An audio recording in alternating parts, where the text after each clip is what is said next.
This week on the Analog Circle podcast, Xbox announces new hardware is coming. They will be in next generation, but we will definitely discuss. The Switch 2 continues to have issues with their Joy-Con controllers. This is the second report that we're getting about it being trouble over on the Switch 2 platform. Sony is interested in buying WB Games. Now that could be very, very interesting. And we get an update on Prince of Persia, Sands of Time Remake.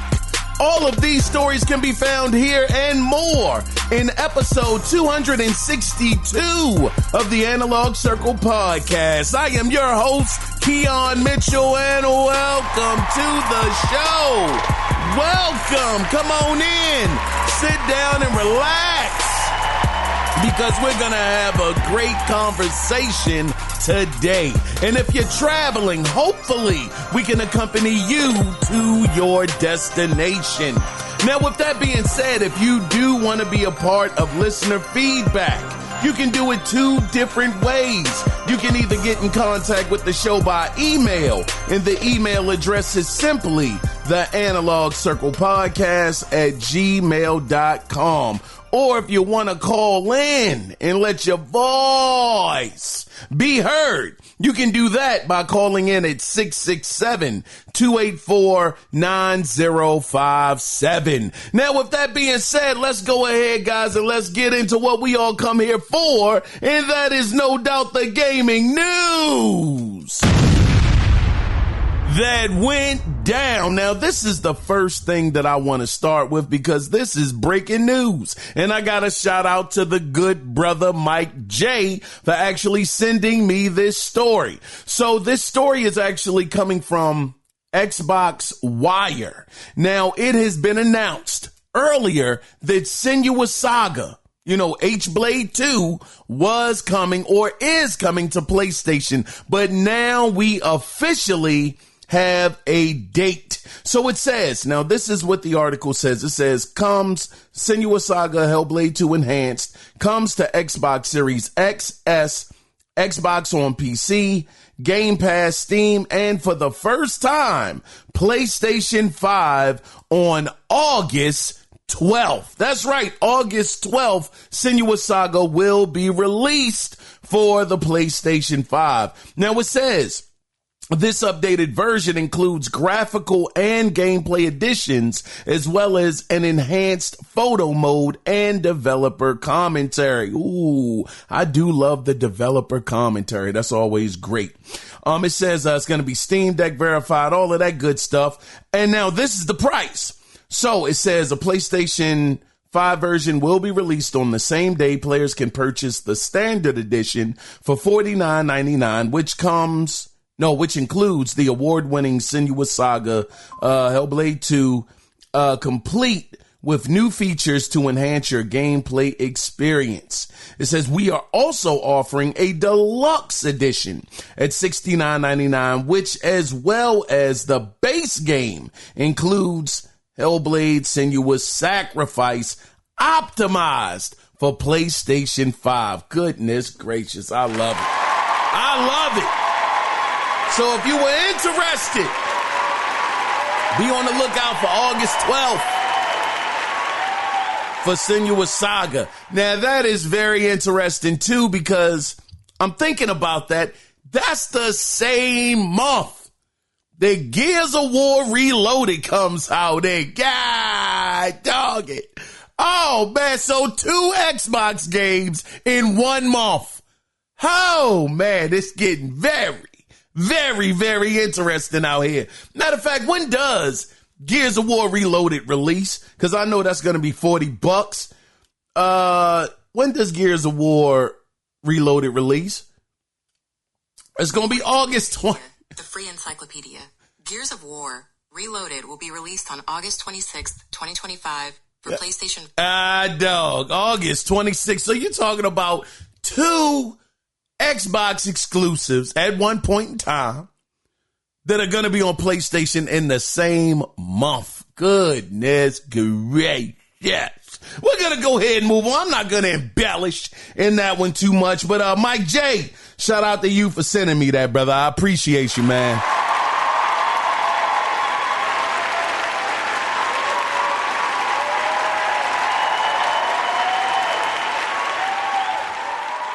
So let's get into the next story that I got from Game Informer.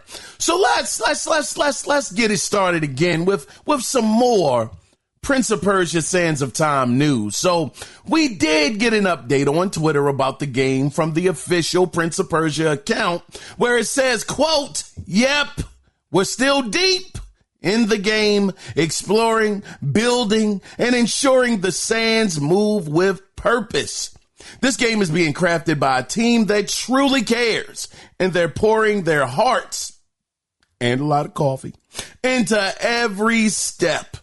Thank you for sticking with us." End of quote.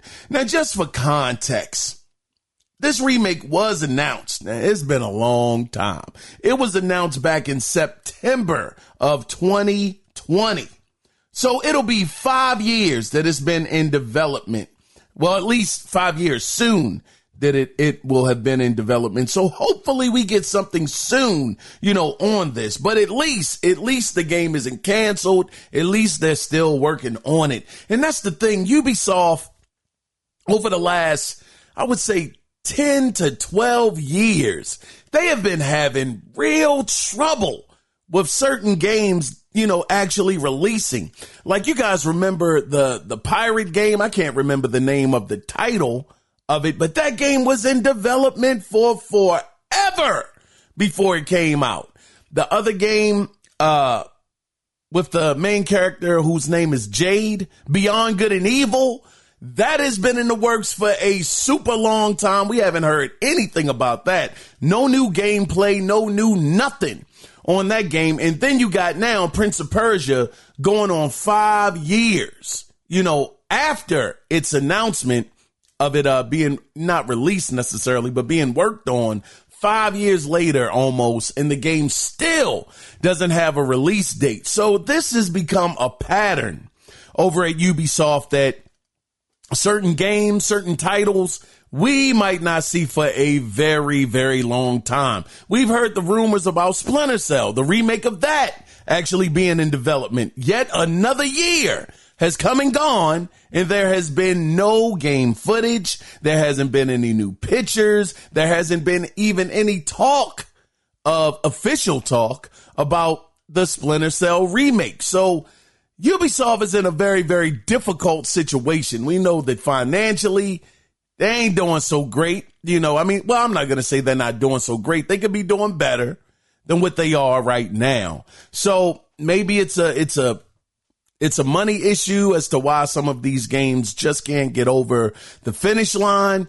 Or maybe it's a talent situation where they got to hire more people on to actually work on the games. Who knows what it is, but it's definitely a pattern. So all I can say is hopefully that we'll definitely get something on this Prince of Persia Sands of Time in the very, very near future. We shall see. But let's go ahead, though, guys, and let's get into the next story that I got from WCCF Tech. So I know y'all remember Randy Pitchford. Oh, man, I know y'all remember when that brother came out and told everybody, if you are a fan, you'll pay the price for the game. Whatever the price is, if you are a true fan, you'll pay it. Now, that was the thing. When Borderlands 4 was actually being announced and Randy Pitchford going out there and saying that, a lot of people thought that, oh, man, they might try it. This is doggone, not just 2K, but and not Rockstar. What are they under? Take-Two umbrella. We do know that this is coming from underneath their umbrella. So Randy Pitchford might be foreshadowing, letting everybody know, look, man, if you're a fan, you'll pay the price and you're not going to cry about it. So everybody did get their pitchforks out and everything. A lot of people were upset. And again, I will stand by what he said isn't necessarily wrong. It's just a wrong messenger. Not a bad message, but the wrong messenger. To actually come out there and tell somebody, look, man, if you want this, you'll pay for it. Then we all get that. We all go through it with various things. There's certain things that we're fans of and we enjoy.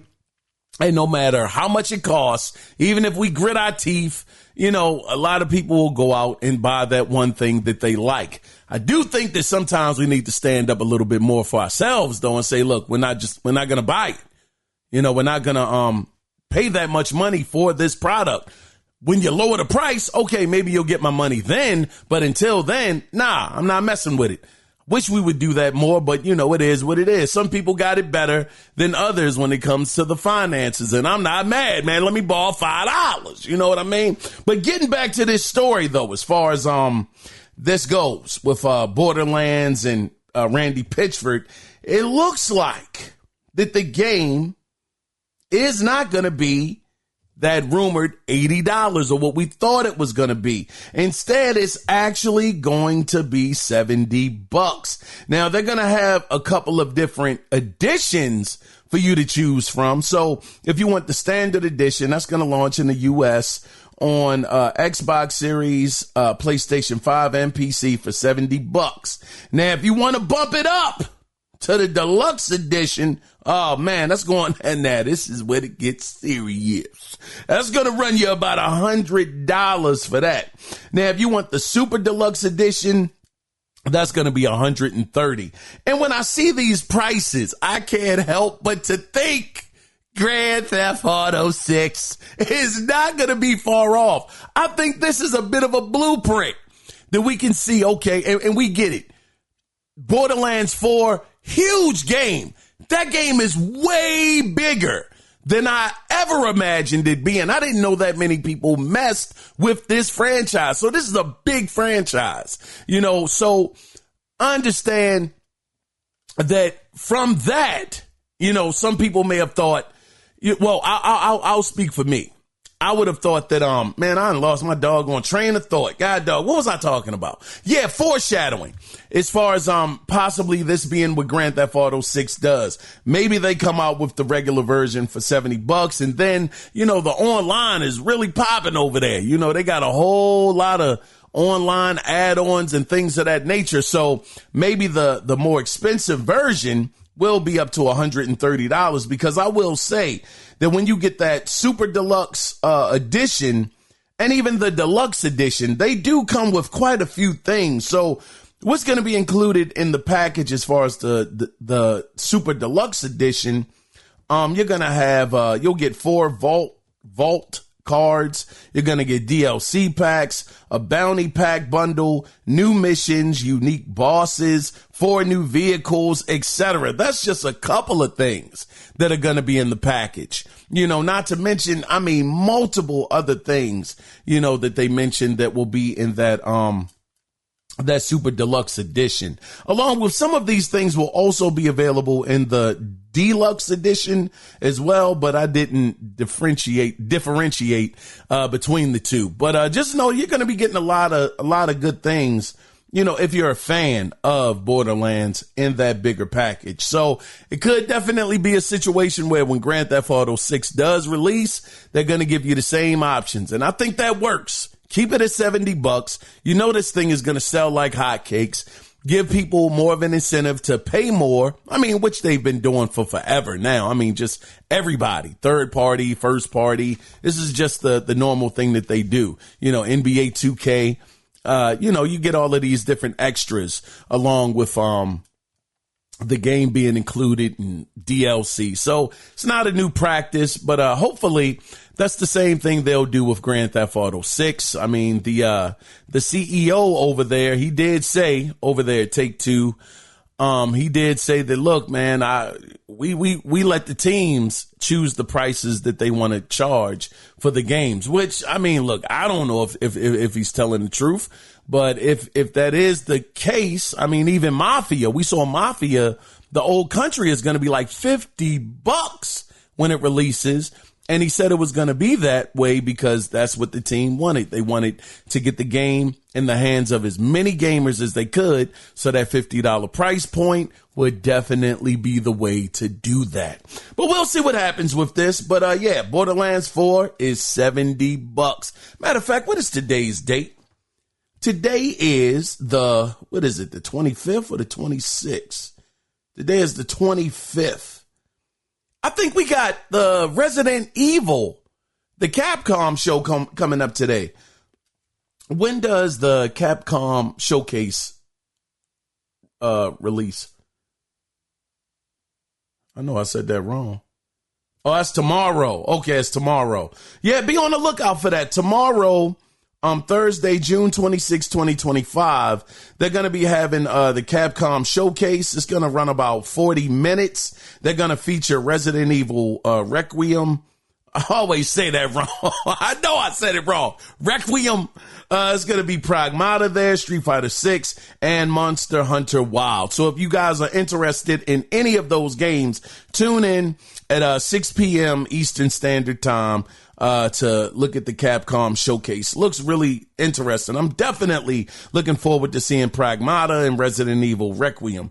Not really a Street Fighter 6 fan. You know, you guys know I don't really rock with the fighting games too much like that. If it's not boxing, I'm not gonna really rock with it, even though there are some exceptions. Marvel vs. Capcom was one of those exceptions at one point in time. And I gotta say, Mortal Kombat 11, God dog. Yeah, that game was dope. That was really, really dope. So it's a couple of exceptions there, to the rule. But Street Fighter is never, I haven't rocked with Street Fighter since like Street Fighter 2. Back on the Super Nintendo. I mean, Tekken and everything. I don't know. I'm not going to start going through all of that stuff, but just be on the lookout for the Resident Evil showcase or the Capcom showcase. And if you're interested in any of those games, but let's go ahead. Oh, before we move on. Oh man, shout out to Hideo Kojima. This guy's out here doing work. Oh, this guy's out here doing work.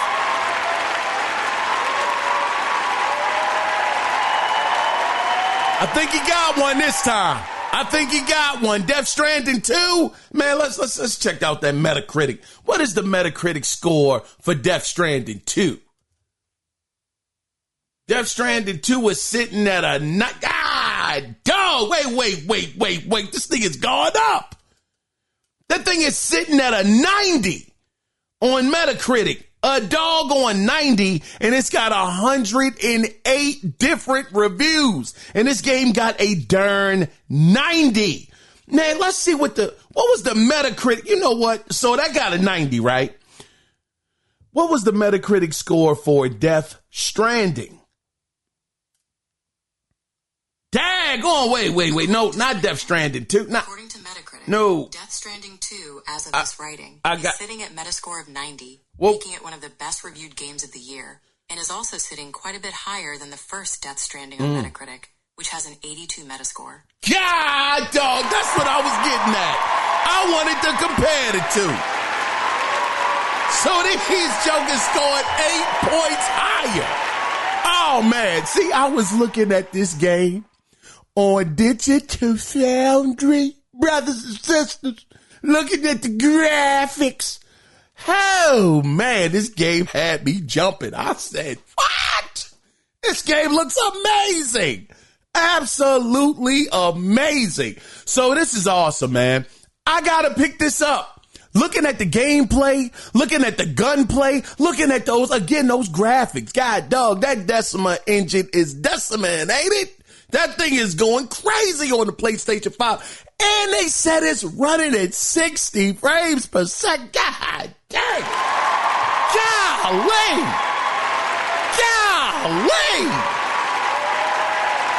Oh, man. That kind of graphical fidelity running at 60 frames. Man, come on, man. Come on, man. Got the doggone Kojima. You did your thing with this one. It looks like you redeemed yourself, as far as I'm concerned, because, man, that Death Stranding 1, yeesh. Yeah, I couldn't really rock with it. I want to make sure I'm not spreading false False information, though. Hold on. Does Death Stranding 2 run at 60 frames per second? Just want to make sure. Hold on. Yeah, there's a quality mode and 60 frames per second mode. Yeah. All right. By the way, the game runs at 60 frames per second performance and also has a 30 frames per second quality mode. I played it all in performance. All right, bet. Just wanted to make sure. That, I wasn't giving you guys false information. But let's go ahead, though. And let's move on into the next story. Man, I missed y'all, man. Sorry I couldn't be here on Sunday, so that's why we doing the show today on Wednesday. But let's get into the next story. Oh, man. Oh, this one right here. This was a big one. So I got this one from GameSpot. So for people like myself that didn't think any new Xbox console hardware would be releasing for next generation, man, oh man. Well, you know what? I ain't even got to talk about it. I'm going to let Miss Sarah Bond, who is the president of Xbox, speak on this. Go ahead, Miss Sarah.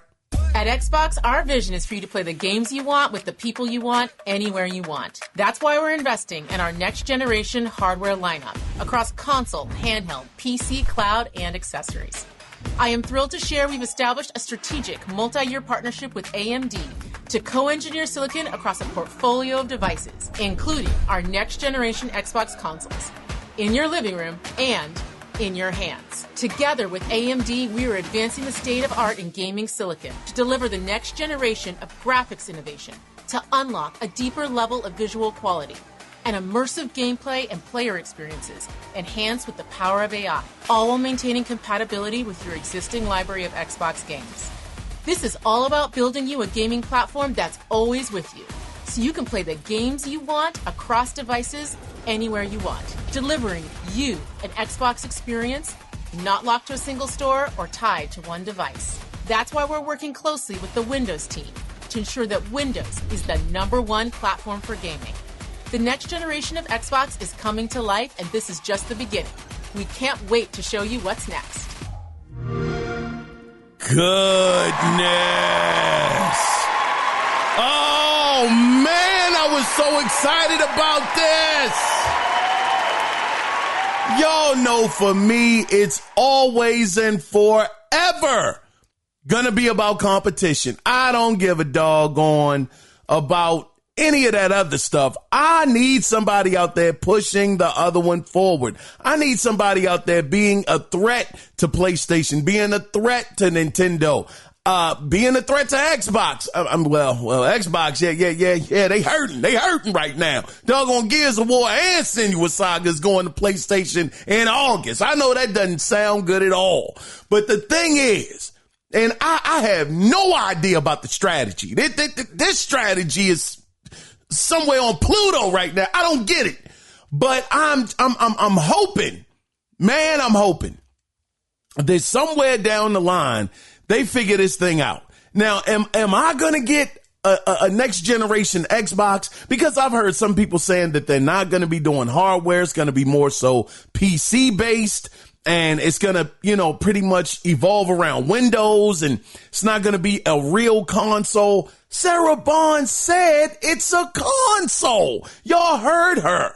Y'all heard her say it's going to be a next generation console. They said they'll be working with Windows and things of that nature, but I heard console. So in my mind, I think it's just going to be a console. Now, granted, she did say they're going to be working with AMD. They've always worked with AMD outside of the first Xbox, which I believe that had an NVIDIA chip in it. But outside of that one, it's always been AMD from 360 to today that they've worked with AMD on all of their consoles. So that says to me that they're going to be following the same plan. Now, granted, I also heard, man, I'm stuttering like a mug, man. I'm so excited. I heard her say that it's going to be handhelds. It's, going to be no specific store for you to be able to go to, which, that within itself, like, God, dog, how's that going to work? So are you allowing Steam on your Xbox console platform? Well, look, okay, you can go to Steam, GOG or whatever it's called. GOG, is that the name of it? All of these different storefronts to get your games. How is that going to benefit Xbox? How are you going to get money off of that? I mean, I'm just saying that to say that just adds to the confusion of what's going on here. You know, I just don't understand. I am excited that they aren't giving up just yet, even though to a certain degree, they have given up. But maybe the strategy changes.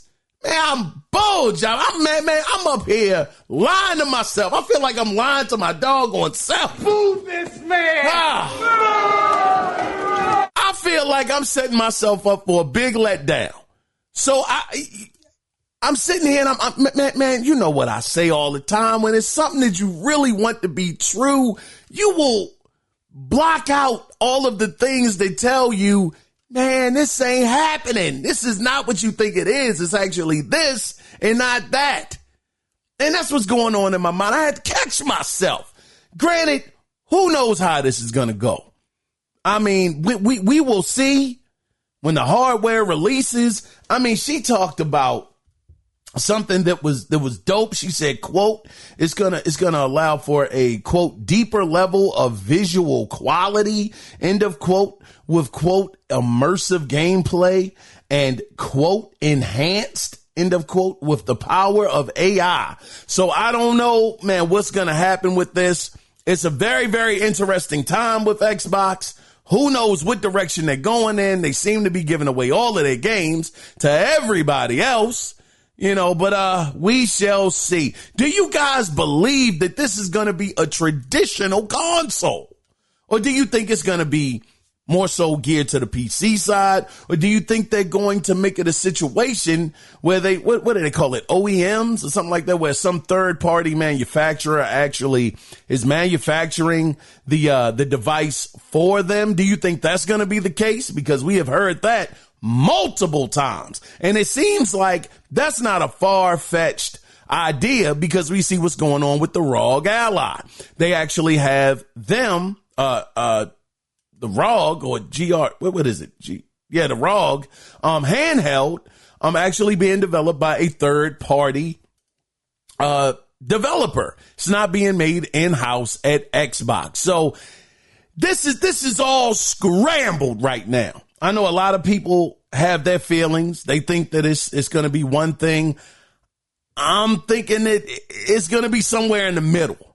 Like, I don't know which way they're going to go, but I'm curious to know, what are your thoughts on this? Are they going to be there day and date, next generation with the PlayStation 6 with an actual Microsoft manufactured console?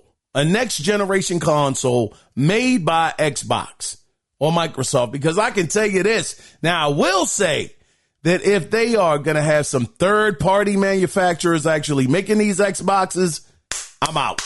I'm wiping my hands and I'm out of there. I refuse to do that. If it's not coming from Xbox directly, or Microsoft, you know, they all under the same umbrella. If it's not coming from them directly, I'm not buying that mess.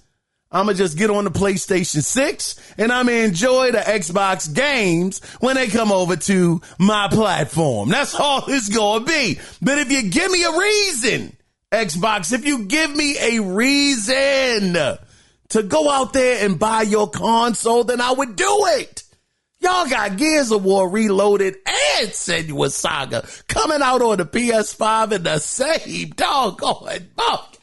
Move this man! Golly! Where's your integrity? Oh, man, they said bump that integrity. It's all about the dollar bills. Y'all darn.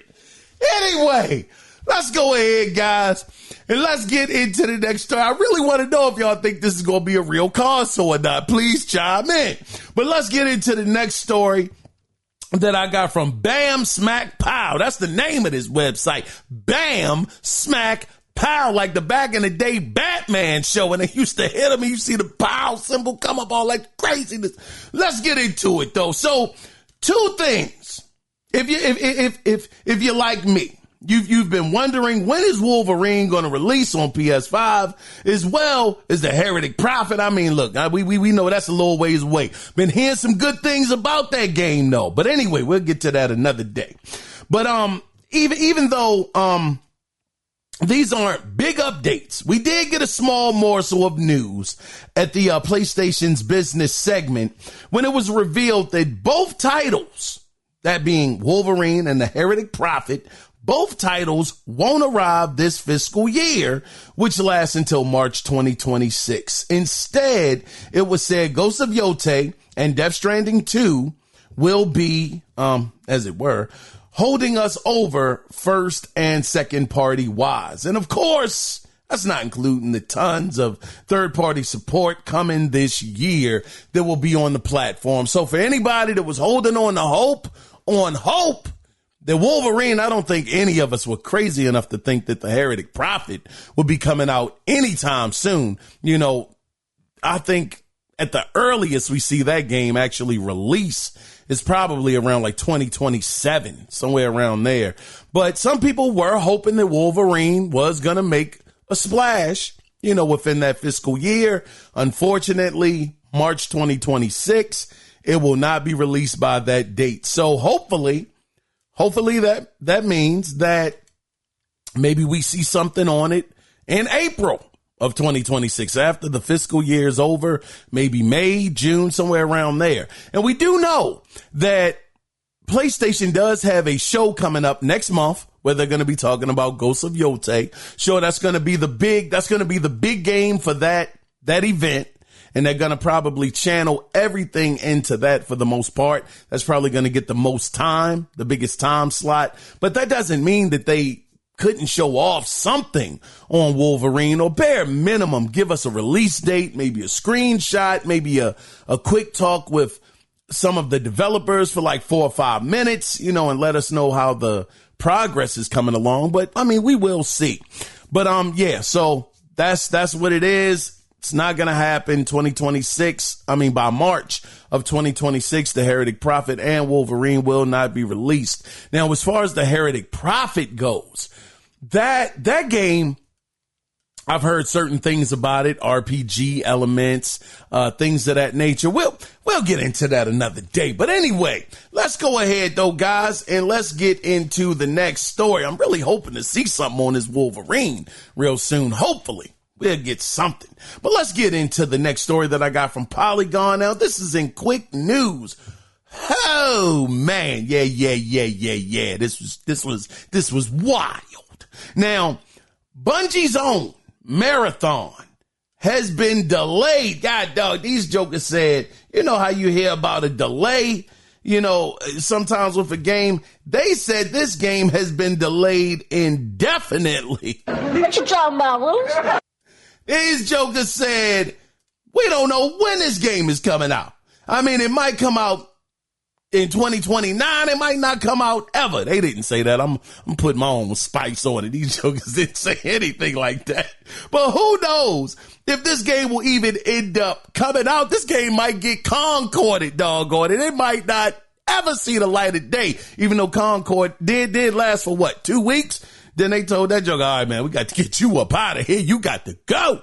You know, so it might be a situation like that where Marathon, this game may never come out. And that's been the problem. These guys, man, PlayStation has not had a lot of success when it comes to these multiplayer. You know what? Man, we're going to talk about that. God dog, we are going to talk about that, I guess, a little bit later. But yeah, it seems as though, man, Bungie has been a bad investment. These jokers, I don't think they have got their money's worth out of them at all. How much did they spend on Bungie? How much did they pay for Bungie? I got to figure that out. How much did Sony pay for Bungie? Man. Sony paid $3.6 billion to acquire Bungie. It's important to note that a significant portion of this amount, at least $1.2 billion, was earmarked for employee retention incentives. God, dog. $3.6 billion is how much they paid for Bungie, which y'all say, as PlayStation fans, that they have recouped that money, that they were worth that kind of investment. $3.6 billion? Whoo! And these jokers keep coming up short in certain aspects. But anyway, Marathon, we'll see what happens with it. Might get concorded. It might not, but we shall see. Let's get into the next story that I got from IGN. Now, it's been reports on Reddit that the Rumble feature, this story. Check this out. So it's been reports on Reddit that state that the Rumble feature inside the Switch 2 controller is being turned off automatically if the console detects you making, quote, prolonged use, end of quote, of their Rumble feature.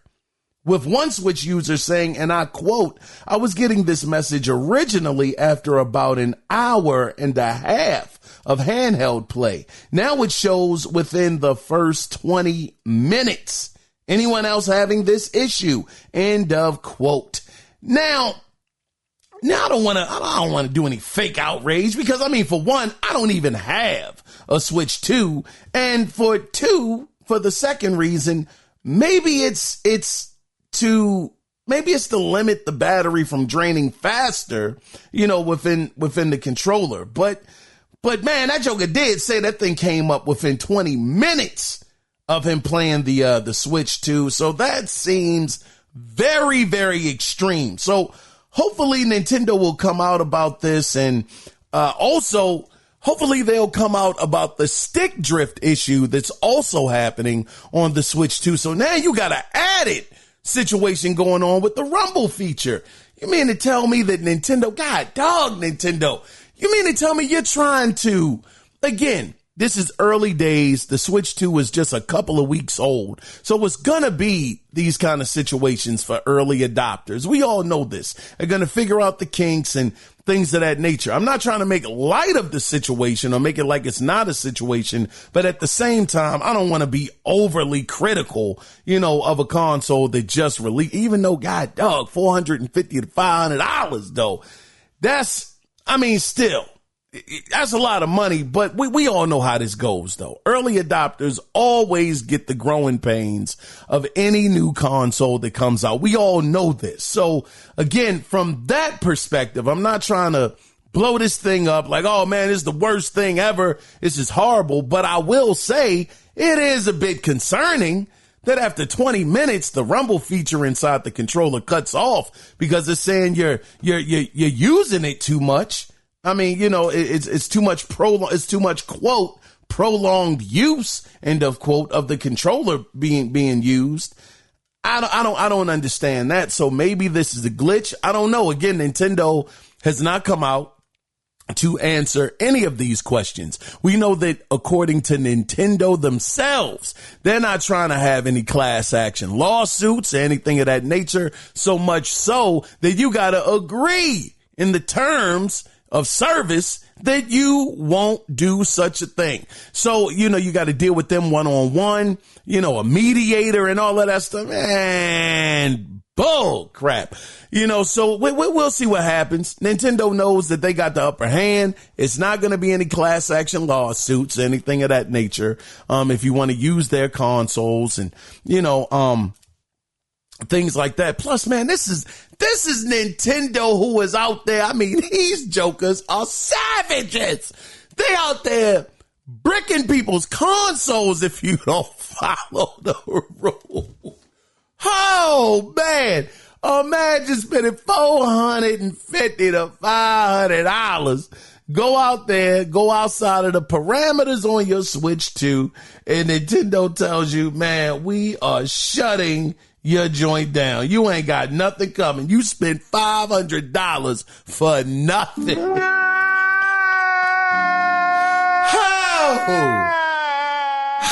Oh, man, oh, man. Nintendo said, mess with us if you want to. Mess with us if you want to, because you're going to end up being Swiss cheese out this joker. Goodness gracious. Man, shots fired all over the field. Shots.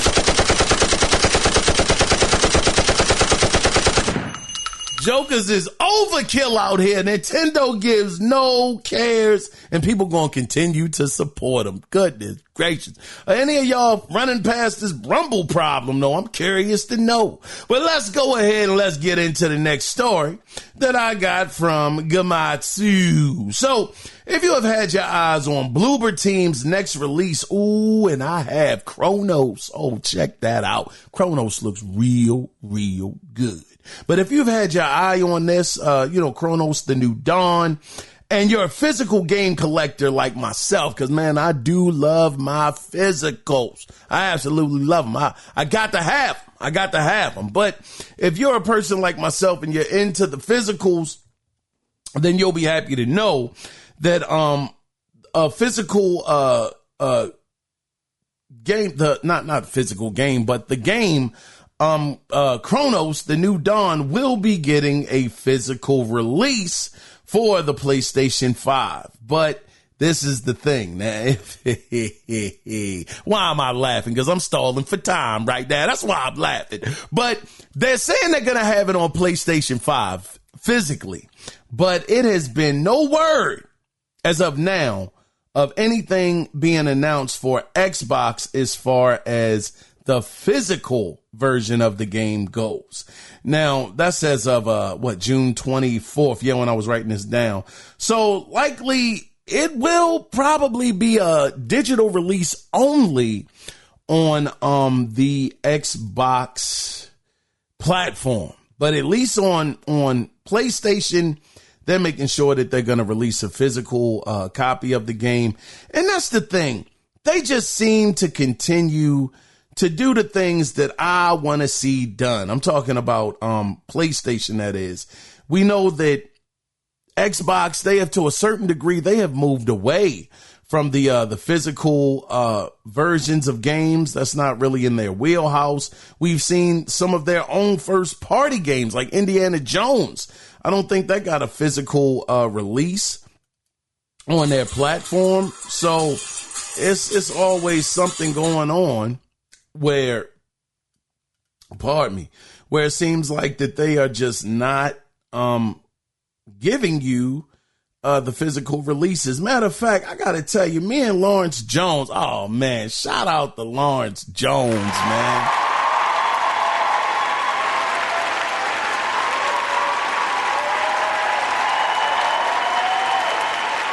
Lawrence Jones, brother, if you hearing this, man, I appreciate you, brother. You always post stuff in the Analog Facebook group. It is greatly, greatly appreciated. But we had a conversation about the physical and digital, which one do you prefer? And I remember I had said, digital, I can't front. It's so convenient to be able to just download it in your house. You got the money in your wallet, on your account. You download the game and you never had to leave the house. I said, but I got to say that if it's a game I really, really want, though, and it is available physically, I got to go get it. I got to have it, and I know that for some, digital is more convenient, not even just from that standpoint of being able to download it, purchase the game inside of your home, but also from a standpoint of actually having room, like who has a lot of room for all of these physical games, just hanging around. I mean, I'm looking on my shelf here in my office right now, and I got a ton of physical games going on right now. I got a nice amount, not the biggest collection. I'm not going to say it's like thousands upon thousands of games. No, not really. But they definitely take up a nice amount of real estate, so I can get it from that standpoint as well. But again, not every game that I purchase needs to be physical, just the ones that I really care about and really want to just hold on to. Some of those classics like, for me, God of War Ragnarok, love that. Horizon Forbidden West, just games that really mean something. Ratchet and Clank Rift Apart. I had to get that physically. Had to. Spider-Man, Miles Morales, things of that nature. So just the fact that this game looks like it won't be available physically on Xbox, but physically available on PlayStation, that is a plus for me. Just curious to know you guys' thoughts on that. But let's go ahead and let's get into the next story. I just brought up God of War Ragnarok, but kind of coinciding with that, let's get into a story that I got from WCCF Tech. So y'all remember the God of War side-scrolling Metrovania title that was rumored to be in the works? Well, according to Jeff Grubb, and y'all know, man, I don't know Jeff Grubb, man, maybe one day I'll meet the brother, who knows? Y'all know that when he says something, I believe this guy. Nobody has 100% track record. Jordan never made 100% of his game-winning shots, but he had a high enough percentage where when he did shoot the ball, you were pretty confident that he was going to hit the shot, and that's how I feel about Jeff Grubb. He's not going to hit every shot. He hasn't been 100% right, but a lot of the things this brother talks about, he's pretty much on the money. So he actually came out to talk about this. He said, when he was speaking on the latest episode of the Last of Nintendogs podcast, he revealed that he heard the game got delayed internally until 2026. So it seems like, according to Jeff Grubb, which again, not 100% track record, but he's pretty good at what he does. He is. According to him, this game has been delayed until next year. Now, I gotta say, I don't know about this, man. I don't know about a side-scrolling God of War game. I don't. Ain't nobody coming to see you, Otis. I just don't know. I don't know how this is going to hit with the fans. I don't know if people are going to show up for this one. It would have to be something so amazing looking, graphically, gameplay-wise, story-wise. Think it's still happening, according to rumors. It's only rumors, according to the rumors that it is still happening over in Greece.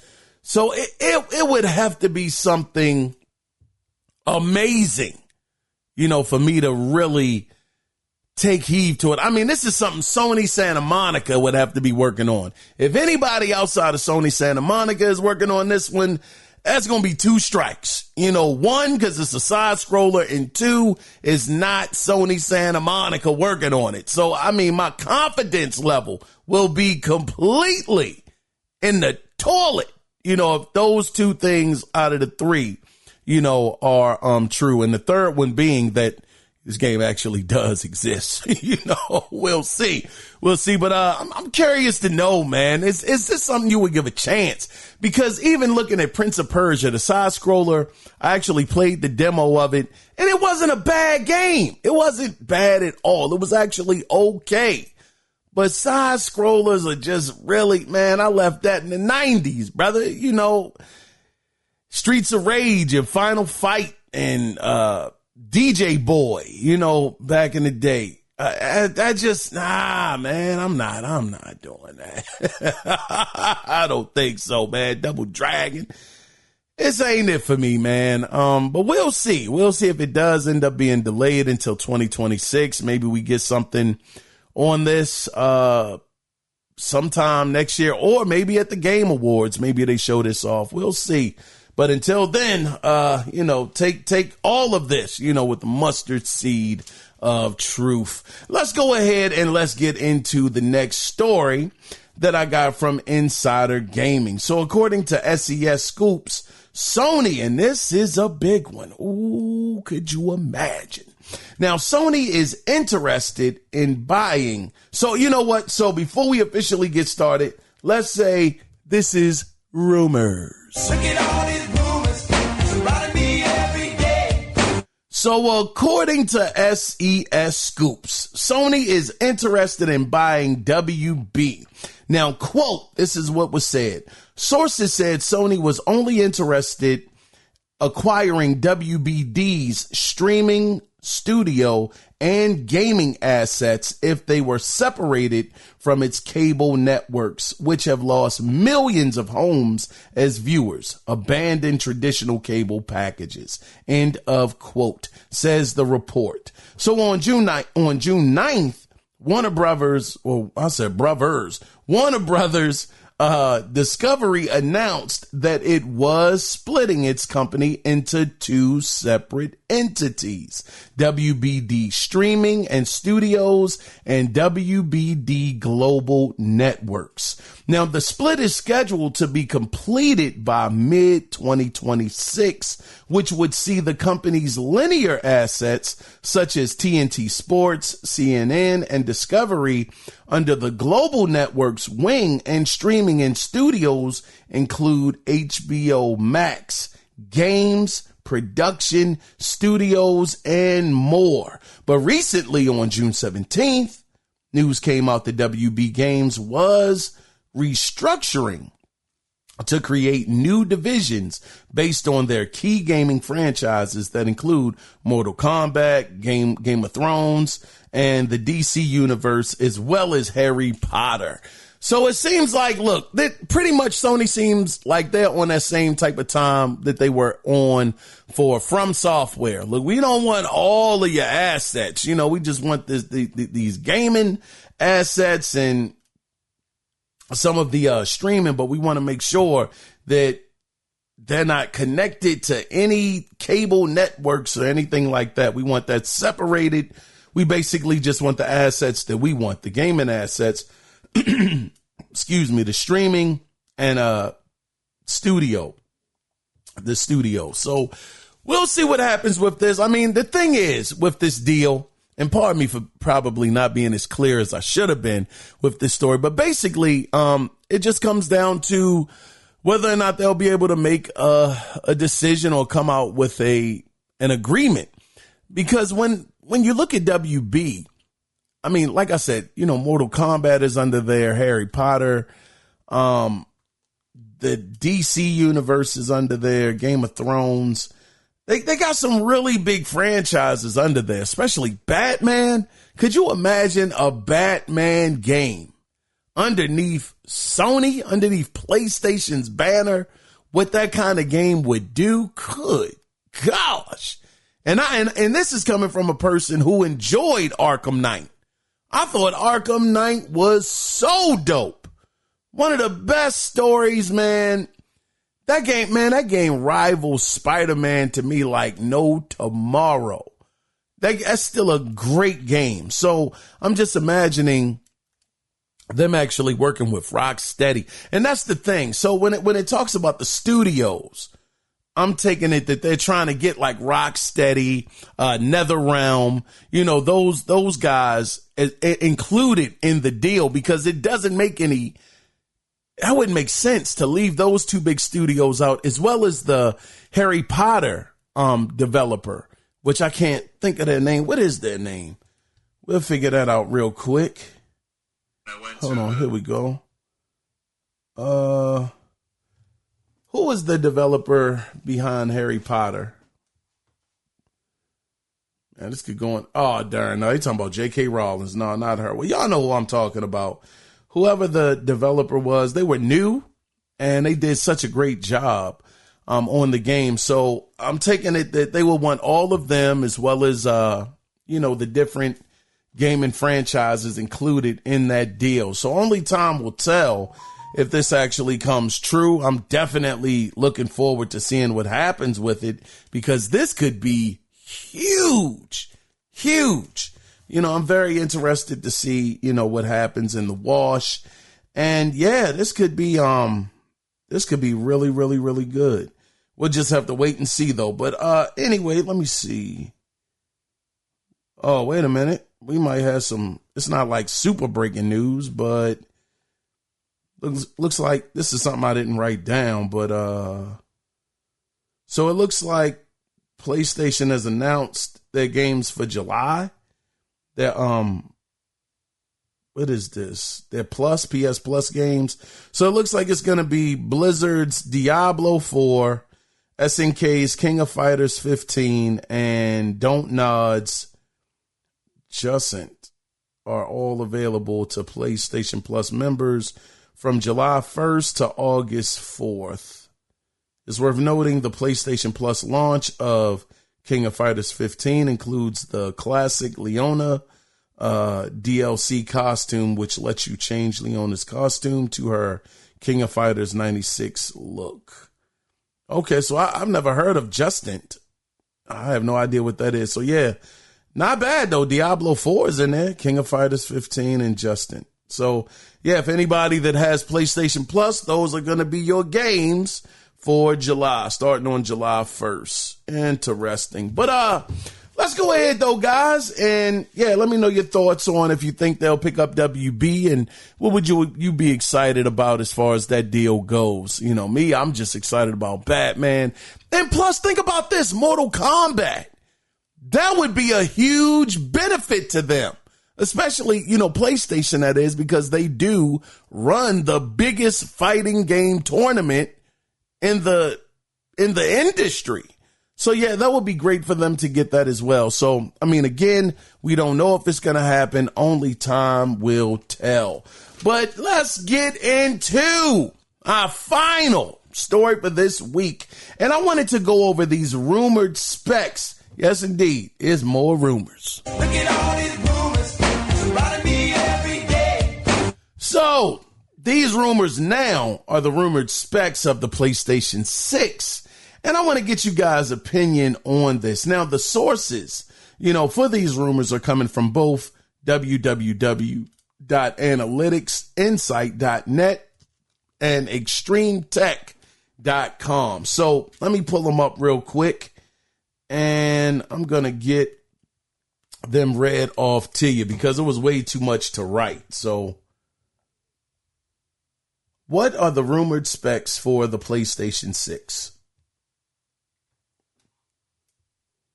While no official specs for the PlayStation 6 have been announced, various rumors and leaks offer a glimpse into what we might expect from Sony's next generation console. It's crucial to remember that these are rumors and should be taken with a grain of salt until official confirmation. Here's a summary of the rumored specs and features for the PlayStation 6. Performance and graphics. Release window.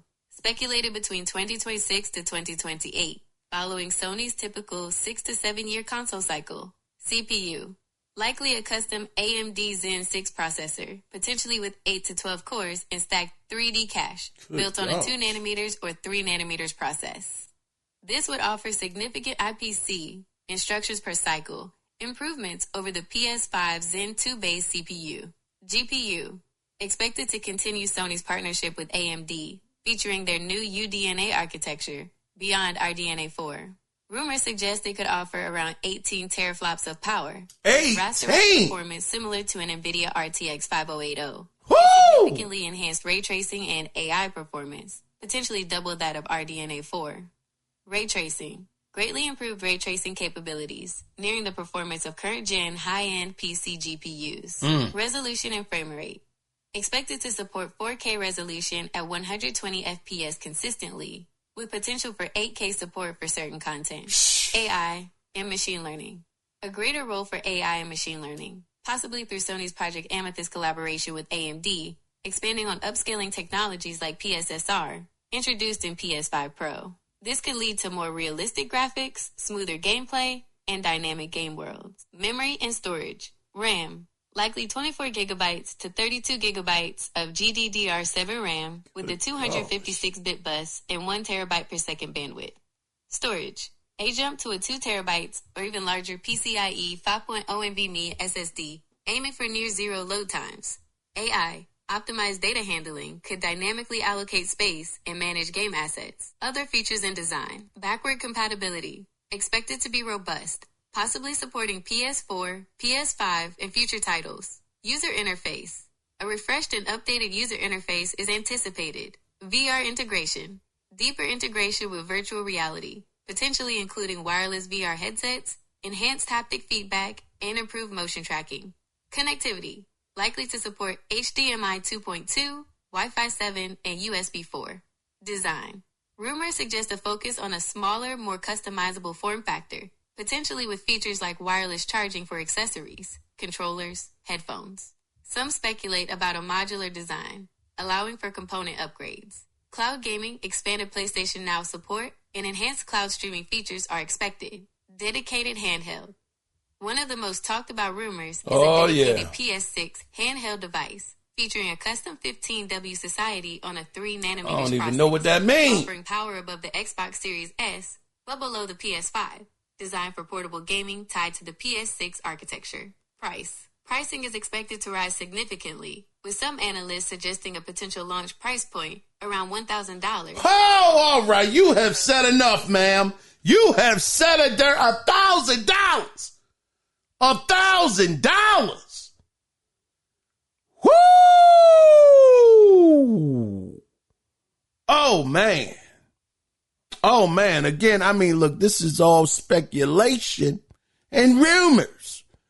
But wow, $1,000. Hey, man. Would you guys even consider paying $1,000 for next generation? Because look, it was a couple standouts in this thing.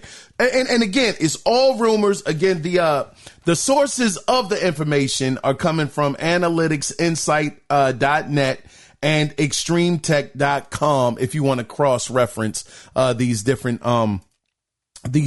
specs that have been said. But can you imagine, though, spending $1,000? But according, to the rumors, again, an RTX, a console that is on the same level as a RTX 5080. And we're talking about a 58 or 80 power that is optimized. Whoo! That could be dangerous. 120 frames per second. Talking about ray tracing, as it were, on a high-end PC of today. Like I said, 4K resolution, even potential up to 8K support for certain content, the AI and machine learning and all of that stuff. It could be very interesting. 2027. And that's the thing. This isn't the official question of the week. We're going to get into that in a second, but I am curious to know if this does come out in 2027, would you think that we got our money's worth out of the PlayStation 5? Do you think that we would have gotten, what we should have got out of this generation? Now we can see the Death Stranding 2. That thing looks amazing, but I don't know. I mean, that's one example of one of the few games well, I'm not going to say one of the few, but one game that has no cross-gen development, attached to it. And we see what that game looks like. So I'm just curious to know if you would think you got your money's worth out of the PlayStation 5 once 2027 hit. Just curious. But anyway, from there, that is the end of the gaming news this week. Would you guys pay that $1,000 for that PlayStation 5? I mean, PlayStation 6? Would you pay $1,000? Hell, man. And what are your thoughts on the actual specs, if those are real? I am curious. But let's get into the final section of the show. And again, I truly appreciate you, the listener, the awesome listener, still being here for this segment. So the question of the week is multiplayer PlayStation's kryptonite? Because when I tell you these guys have struggled with multiplayer, it has been atrocious. These guys are hurting right now. They canceled multiple projects. Marathon has been delayed indefinitely. They took away, that God of War multiplayer game. Thank goodness they did that. I don't know what they were thinking when it came to that, but it seems like they have tried a few times and they always come up short. It's like the realization of someone, and I mentioned him earlier, but you would think someone like Michael Jordan, he would be a fantastic coach, one of the greatest, if not the greatest basketball player of all time. He could pass this knowledge on to different players and, show them how to shoot, give them the fundamentals, and really be able to coach an amazing team. We saw Jordan in a similar role as an owner. And it didn't work. The team was terrible. So even though you can be good, you can be great at a certain aspect of the game, doesn't mean that you can conquer every single facet of that game in particular. And I'm just saying that for PlayStation. PlayStation has mastered and is top level tier when it comes to the single player gaming experience, the story, the graphics, the voice acting. They got it all. They got the trifecta, the graphics. Everything is clicking. But when they go outside of that area of expertise and they're trying to get into this multiplayer situation, man, they just can't do it. They just can't seem to do it. They can't figure it out. So I'm curious to know that from that standpoint, they've got one game that has been successful for them. One. That's it. These other attempts have failed.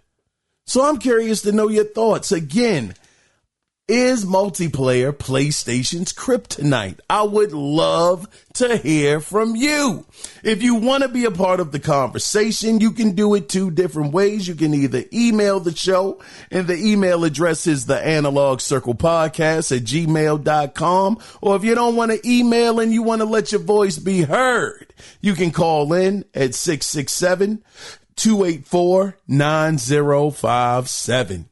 I was your host, Kiaun Mitchell, and again, thank you for being here. It is greatly appreciated. You big dummy. Oh, man, I did it anyway. I appreciate I mess up with that every single show almost. I appreciate it, though. Oh, man. So with that being said, before we officially wrap this thing up and put a bow on it, always remember one thing. It is not about the consoles. It is about the games. So until Sunday, when we do it again, until then, you guys take care. Be safe out there. Bye-bye.